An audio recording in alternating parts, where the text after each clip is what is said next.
Ladies and gentlemen, boys and girls, I go by the name of Caution Mr. 700. You are now watching Allova Radio. We're live from Allova Media Studios, 8204 Elmbrook Drive, Dallas, Texas.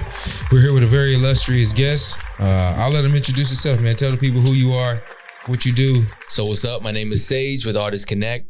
An audio engineer, and I'm a founder and CEO of the Artist Connect app, which is a mobile app for recording artists and musicians, creative people to be on one network and work together safely, make agreements, build, and just get the best collaborations possible done. Facts. So what drew you to that line of work? Like, what made you want to go? Was it just being an engineer, want to get more further into that, or what was the draw there? So, like, I've been engineering like my whole life. Mm-hmm. Like, ever since I was a kid, I found my passion early. Like, I was playing on the boombox, messing with the EQ while my cousins are playing baseball outside. Facts. And I just wanted to do that. Nobody had to tell me to do it. I just wanted it. So then later on, I eventually became a certified audio engineer. Okay. Started my own recording studio, and I focused on independent music artists. Like, and I'm from New York, but born and raised. So all independent artists, mostly hip hop and R&B, and they all had like these issues, like management issues, because they're independent. So they can't, like, they need to find other people. Like, yo, I need a videographer for the music video. Yo, I need a photographer to do the photo shoot. I need this, I need that. And I was kind of like the connect, because I know everybody, because everybody keeps coming through my studio. So you're putting the pieces together for them, everybody that you know. Exactly. So after years of doing that and seeing the struggles that they went through, I was like, yo, why isn't there a platform that's just for them to be able to solve all these issues? Facts. And the idea came to me for Artist Connect. And so I started working on it back in 2017. It took a couple of years. I bootstrapped it, spent all my own money. I got rid of my car, left my apartment, and was just sleeping in the studio for like 3 years. Man, just working on it yourself. Yeah. What was the point in time where you just decided, like, this is it? Like, I know this is what it is. I'm willing to bet it all on it. Was that just kind of going from, I'm tired of being an engineer, or? From the very beginning, I had full confidence that if I had a really good idea that was going to change the game, and it was based on real solutions to real problems. It wasn't just an idea. Like, I saw the problems happening first. Right. And then I said, let me make the solution. Gotcha. And I was like, I just need to get it out there. And I know how, like, the hip hop culture is. Like, as soon as you get it out there and you get that brand strength and it becomes the thing, it's over. Right. Now that's dope. And I think seeing that there was a need and then going to supply said need is always a great business model. Yeah. Especially when it's a need that you see is going to be residual or continuous per se, right? Yeah. So if I see something that's happening all the time, I can do something about it, and I can find a way to spin it back to me to, you know, continue to branch out and do my thing. That's a win-win for everybody. So shout out to you for that. And break down some of the, you know, the nuances of it and what it can do for an artist and why they should be using it. So, like, right now, if you wanted to find somebody, you would go on Instagram or wherever, try to look through hashtags or who you know. Right. On Artist Connect, as soon as you sign up, you have a profile, it's free, and then you could immediately search for what you're looking for. Right. So you could say, I'm looking for a DJ in the Dallas-Fort Worth area. Every DJ in the Dallas-Fort Worth area is going to show up that's in the network. Then not only that, you could put filters for prices. Let's say, yo, I can't afford more than $500 for a DJ to do whatever it is that you want them to do. When you put that filter, every DJ that provides services as a DJ within $500 budget will show up. Gotcha. So it'll filter it out. It just saves a lot of time finding the people that you need to find, and then you can connect with them. Now you connect with that person, and then the chat is turned into a written agreement. So as you're conversating with this person, you could set a cancellation date, you could set the deposit, you could set the terms. That's dope. It's a natural, That's dope. It's a I natural like contract, but because again, that's another thing. Artists hate doing contracts. Facts. Because it's just the one drawback. I don't want to deal with it, especially when it's with people that you know. Yeah, it's like a tedious. little sticky. Yeah, it gets a little sticky. Like, yeah, I like that. So completely. it does that. It helps you do your taxes at the end of the year, because a lot of artists don't know that all this money they spend on studio time, videography, photography, graphic design, whatever it is, it's all tax deductible. Right. But even if they know that, they can't. It's so tedious. Once again, like, I paid this dude on Zelle, I paid so and so, I paid Shorty on the Cash App, I paid this, and it's like they just end up not doing it because it's too much work. Artist Connect, as long as you pay everyone through the Artist Connect app, you're like, yo, I'm gonna pay you. Just let me pay you through Artist Connect. You'll get the bread. but it automatically puts it into an income and expense sheet in the app. At the end of the year, you could see it'll say you spent this much on studio time, you spent this much, and then you could just write all that off. Itemize it all for you. Yep. So it does have to work. Yep. That's super dope. That's one of the main pitfalls for artists as well. If you really making money, think about it. How many artists we know that get caught up with taxes, bro? Like, think about it. Not knowing how, or being audited for not filing at all. You see what I'm saying? Or even in my instance, starting a business and dealing with artists and dealing with people along those lines and not knowing what contract is for what. Like, that helps separate that shit. So shout out to you for that, man.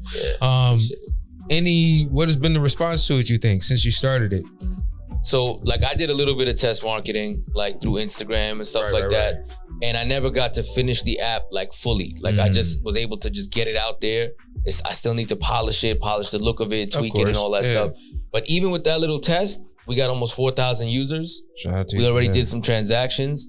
And now we're in the process of raising some big money so that we can really do what we got to do. And I'm like working behind the scenes with a lot of people to strategize so that as soon as we get that money, we can hit the road running and really promote heavy, finish the look of the app, make it like ironclad, you know what I mean? So that artists could really get to work and start doing what they're doing. But they could download it now and start using it right now. Facts. Any like major brand partnerships or like people want to be a part of it, shit like that? So we got people right now. I got a PR team, women founded, women led, all women of color, PR team in LA. And Milana, shout out to Milana. She's right now securing a lot of potential sponsorships, letting them know like we're about to raise money. Are you down? We're gonna really start moving.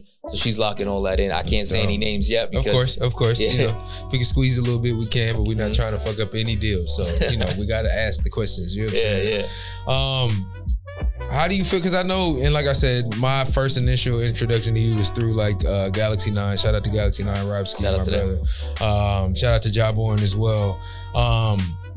What would you say like hip hop has been an influence on what you do and like, how you base the things that you have going on as far as business and things like that? Hip hop is gold. Hip hop is like more than what people even expect it to be. Like, I dropped a video about freestyling and just the idea of the benefit of freestyling mentally. Like just being confident in your ability to speak and practicing that.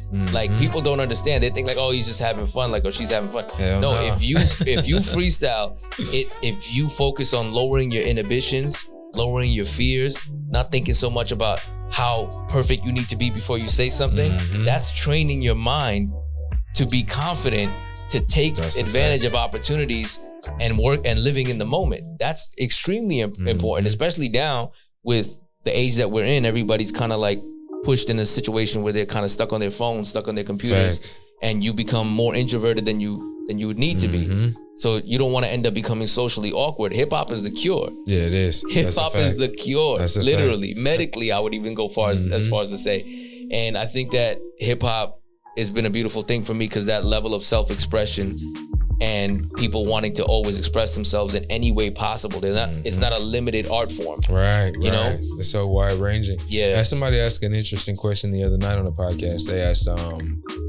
is hip hop the only form of music that represents an entire culture? And I was like, well, damn, I never thought about that. And not just because of the music and how it translates to your lifestyle. I understand that if you like country music, you're probably into the lifestyle of, but more so that entails all the elements. So like, from breakdancing to, being DJ, the MC, the producer, the different elements of hip hop. And I'm trying to think of any other genre that has it that way to where it's defined by different things other than the music. And so I think that's the biggest part of it for me. When I talk to people about hip hop, they have that like misconception that it's just rap and it's just this music that you get old and learn to hate. But I'm like, no, it transcends into so many different business opportunities, so many different things that have to do with our culture in general, the way we act, the way we dress, all those things, man. So I think, with it being, 50 years of hip hop right now, who would you say are some of the artists that exemplify that for you? Like just a complete overall business, music, everything, whether it's acting, sports, because we delve into so much. Like who do you think are some of those people that contribute to just the overall culture that that you can think of? Like right now or like just in general? In general, I mean, it's hip hop is an amazing thing because the relevancy of an artist can live beyond their lifespan. Mm-hmm. And so like, for me personally, Tupac is my favorite rapper of all time. Right? Gotcha. And the reason, there's a lot of reasons, but one of it is that his influence transcends his own lifespan. And in hip hop that's how you know it's real art, because the artists that we had transcend their own, like the greats that we had transcend their lifespan and influence a whole nother generation. Facts. And you know, Jay-Z, Biggie, all these people, and then even nowadays you got Kendrick, and you got other people that are pushing the art form to their limits. Right.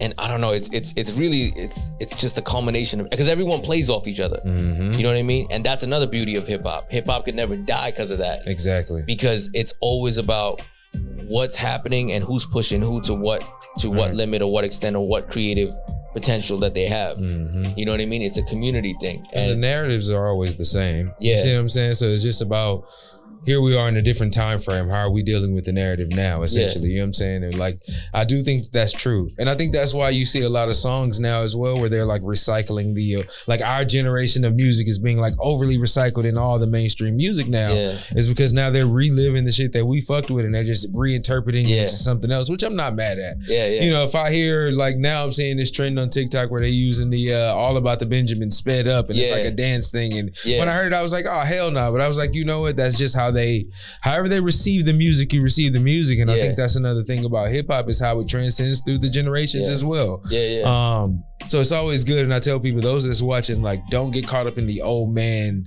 get off my grass thought of hip hop, like it can never change. And a lot of things from our generation. And I was telling my homie Joey the Bull, who's an amazing rapper that I work with, and we were talking about the other day. I said, a lot of what the new generation does that we might not like is actually because of us. Right. Because we sensationalized and said, this is what life is. This is what it's about, right? So then when they go and do that, and then we get mad at them, how are we mad at them for doing what we said? Taking it because they take it a step further, but it's like, damn, like they're just expounding on what is there. Like, you know what I'm saying? And then again, it comes full circle where they see that and then they want to come back to a different thing. And it's like, it works itself out. You know what I mean? Hip hop is a culture that works itself out too. Like whatever issues we have, it gets worked out through conversation. Gotcha. Because it's a culture of conversation. Gotcha. So like if New York is mad because the South is taking over, like how it was like that, it's like, all right, so you got to do something about it. Right. So now you got to step up the plate. You got to really start working hard. You can't just sit there with your arms folded. Yeah, you got too satisfied with your position. And then if that happens, vice versa, it's the same thing. So it's like everything constantly works itself out because it's a culture of conversation. Right. It's not a culture of separation. Gotcha. Now you're originally from New York. Yeah. How long have you been in Dallas? I just moved here last year. At the end of last year. So it's about to be a year. So anything prior to now, you just kind of been flying back and forth, just coming to visit type shit? Working with my clients in New York. So what inspired the move here? That's a big ass move. So when I used to come out here for South by Southwest, which was really Austin, but I knew people in Dallas. Gotcha. And I have friends out here, and used to go back and forth and stuff. But then I realized that with my company, I have a tech company. I don't have a brick and mortar store, so I don't need to physically be in New York City. Gotcha. And with the kind of money that I'm looking to make off what I'm doing, the taxes in New York City are incredible. Crazy, you know. And if I don't need a physical location, then it makes sense to have a physical location in a state like Texas where the taxes are much better and it's much better for business. And there's a lot of opportunity in Dallas, the Dallas-Fort Worth area, where they're inviting tech companies. Gotcha. So if you're a startup tech company and you're watching this, there's a lot of opportunities in Dallas-Fort Worth area with the city of Dallas where they're incentivizing tech startups to come out here. You know what I mean? Gotcha. Grants and all sorts of things or whatever. So, you know, if you can make that move, it's a good move to make. And I love it out here because it's like, it's easier. You know, New York is very tense. I love New York. It's my home. It's always going to be my home. But it's like, it's very tense and there's a lot of people. It's like we're packed like sardines. Facts. So the culture is really... What part of New York? Queens. Queens? Okay. Yeah. Okay, I got a good friend in Queens, man. He was out here. Actually, I think he just moved back out here too. Yeah. Last time I was in New York, he kind of showed me around like Times Square and like Manhattan and shit like that. Oh yeah, you gotta. I see when anybody comes to New York, they just go to Times Square and all Always, that. Yeah. I gotta take you to Queens. Facts. Yeah, Queens is the world within the world. It's the most diverse borough in New York City, and New York City is the most diverse city in the world. So Queens is the world. I call it the world within the world. That's dope. So that's dope. If you come out to New York and I'm out there, even if I'm not out there, I'll get my homies to show you around.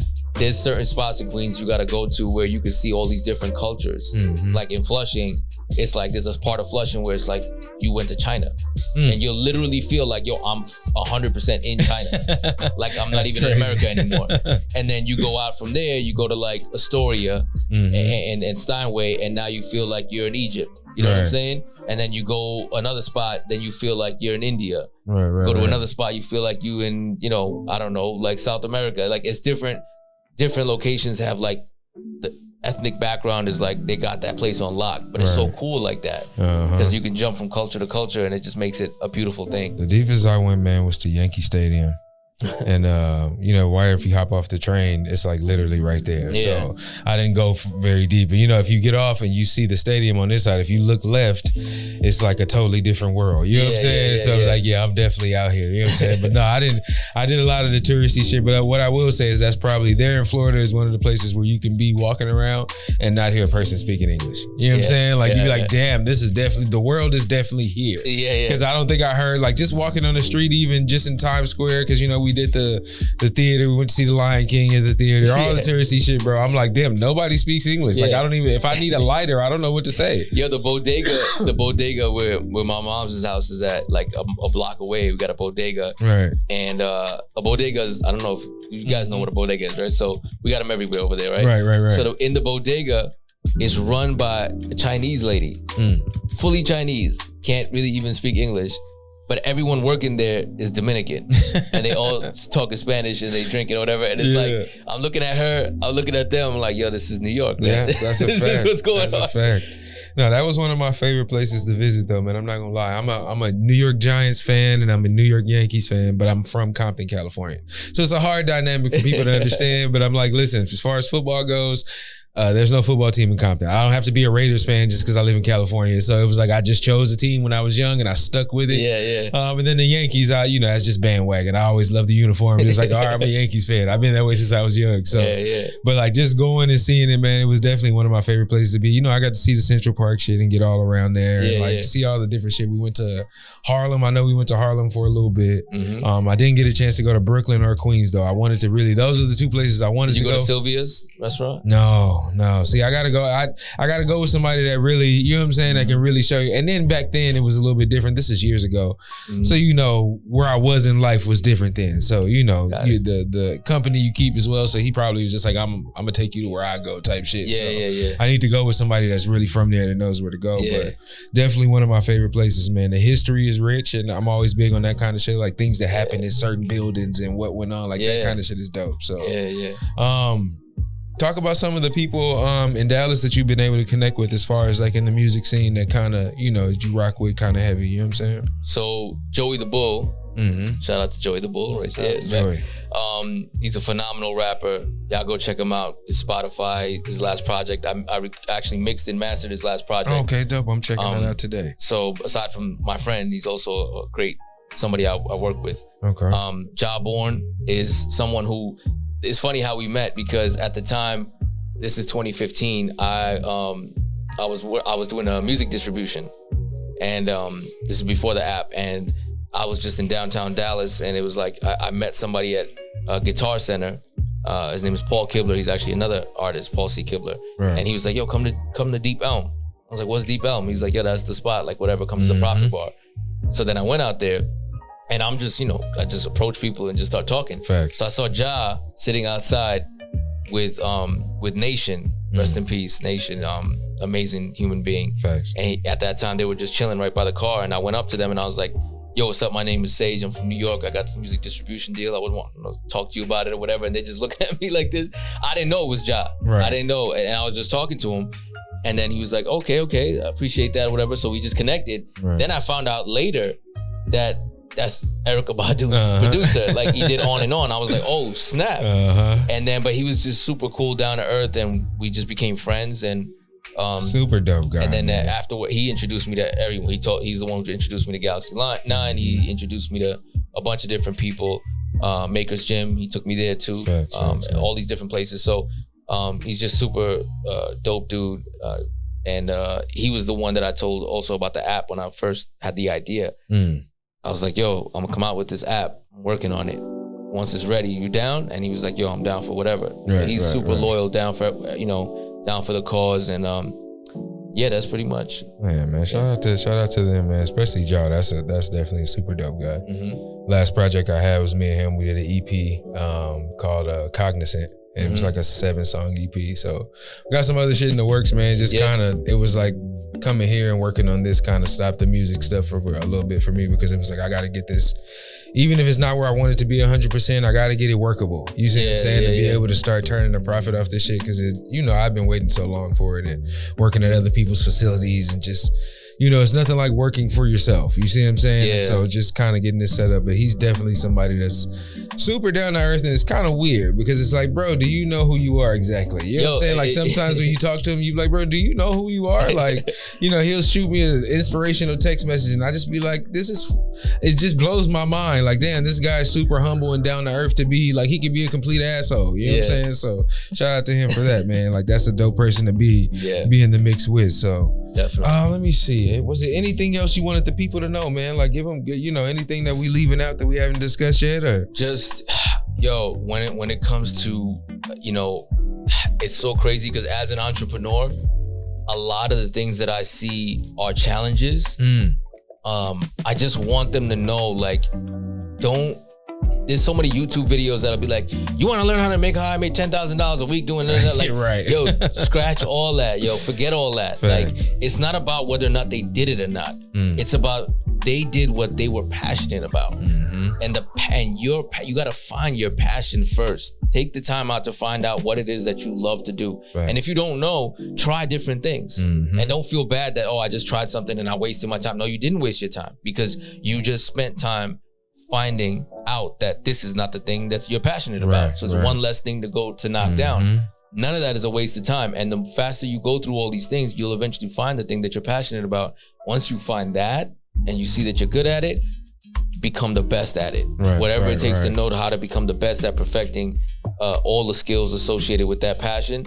And if there's a business that could be built around that passion, that's what you need to do. And don't listen to nobody. Know yourself. Understand that about yourself. Man, I was just finna ask, what would be some advice to a up and coming entrepreneur? You took the words right out of my mouth. I think those are powerful words, because there's always that fear. The fear of failure, of course, because we all look for instant gratification. So we want shit right away. If I start this business, I want to say I made money right away. You know what I'm saying? I don't want to go through the rough patch and go through this, the finding myself phase, but you have to. And I think it's encouraging to see people who do it and been successful at it and can give you the stories behind it, to where it's like, man, I've been there before. Don't lose hope. You know what I'm saying? Just grind harder, or whatever the case may be. Anything else, man? Do you have anything as far as like, for anybody that wants to get in the tech world? Because I got a few people that's like, podcasts that they film and all of that. If it's just like some independent shit, or like what was like your motivating factors going into that? So the tech world, if you have an idea, you gotta not build it out yourself first, but at least make what they call like the mock images or flow chart and like basic like idea of what that is. And you get that to the developer. Yeah. Okay, so I had to find a young programmer that was willing to work with me, because I couldn't pay $50,000 or $100,000 to a big company to make an app. I was like, I can't do that. Yeah. I'm still trying to figure out all the nooks and crannies of what it needs to be to begin with. I need somebody I want to work with to actually build that out. So I knew what I wanted in a basic sense. And I found this young kid, find a young programmer, find somebody who's talented, young, willing to work with you, and let them know, like, hey, I want to build this out with you. Then you just literally draw. You don't got to be a perfect artist or nothing like that, but just draw the screens of what it is, how it works, what screen goes to what, how do you see it in your mind? You have a vision. Mm-hmm. How do you see it? Put it on paper. Just draw it out. It's not gonna be that exact thing when you're done with it. But just start somewhere. It's a start though, and then show that, and say, look, this is what I want to make. Can we start making something like this? Right. Explain it, then get them to do it. They'll start building out a skeleton. All of a sudden, you got a functional little skeleton, a test app, and then you build it from there, perfect it. Gotcha. All of a sudden. And then in 6 months to a year or 2 years, you'll have like a finished product depending on the complexity of the idea. Right. So don't let money be a deterrent. You know you got to, and you got to sacrifice. People gonna be like, yo, why are you driving that old car? Mm-hmm. Why are you staying at home with your moms or your uncle, whatever? What are you doing with your life? You could have been spending money on this. You could have been doing that. You could be doing a lot of things. Right. But if you felt what I felt, you wouldn't be saying that. Right. And I can't blame you for not feeling that. So this conversation is not even a valid conversation. Right. I'm not having this conversation. I can't help you understand. Let's go see a movie. Let's go get something to eat, but don't talk to me about this. Let's do something else. There's no way I can break this down to you. Right, and something I said on another podcast was like, all the entrepreneurs, this is the crazy part. Everybody we admire, Mark Cuban, Mark Zuckerberg, Jeff Bezos, all these entrepreneurs, name them, you name them. Right. We use their amazing services or products, right? Every single last one of them was at a stage where somebody was saying to them, you're wasting your time. Facts. And you're not doing what you're supposed to do, and you could be doing something else, and it's gonna fail, and da-da-da. And it was convincing at one point. Mm-hmm. Now, if they would have accepted that, they would have never invented these amazing products. And nobody would have ever invented anything, because every entrepreneur, if it was based on doubt or going back to the Stone Age, there was no need to make anything. Right. We were living in caves. We were living in Africa. We had berries. We had animals. We were just chilling. Why do we need to do anything? Exactly. Oh, what are you doing over there? I'm building something. I'm trying to make an improvement to the what are you doing? You could be right now. You could be with your cave woman. You could be with you could get in the berries in the bush. Yo, let's go hunt this deer. Like, what are you doing? We don't need to do all that. Okay, and then we would have nothing right now. There'd be no podcast right now. That's a fact. We'd be talking in a cave right now, clacking rocks together. Yeah, that's very true, man. But a lot of people don't do shit off the strength of what other people think, and that's a very odd concept to me. I've never, and maybe certain people are just wired different to where like either you can turn that shit off and it doesn't matter, or it's all the way amplified and you can't get past it. And I'm just grateful that those things never really stopped me from anything, because you hear all kind of shit like, there's a million of everything. You see what I'm saying? So if I wanted to be a doctor, there's a million doctors out here. How do I decipher what to and what not to do? Yeah. But that never stops somebody from doing that. They'll go to school for 12 years to be whatever they want to be. Like, why can't I make my mind up to do something that's not traditionally based in what people believe in? And how do you know that's not your mission sent from the universe to do that? Exactly. That's why I said I'm not mad at nobody for doing a 9 to 5. If that's what you feel, if you don't feel what I feel for anything, and you just want, I love you just as much as I love anybody else. You just don't have that mission. There's certain things that I don't feel either that you might feel. I don't have that mission. That's not I'm not part of that expression of the universe. That's not the story God wanted to tell with me. That's a fact. That's just it, and that's okay. Right. I'm not mad at you. Just don't like judge me. You know what I'm saying? Yeah, people having not knowing how to deal with differing opinions is always one of those things that causes friction amongst like these kind of conversations, because it's like your belief system is based on what you're able to do, just you.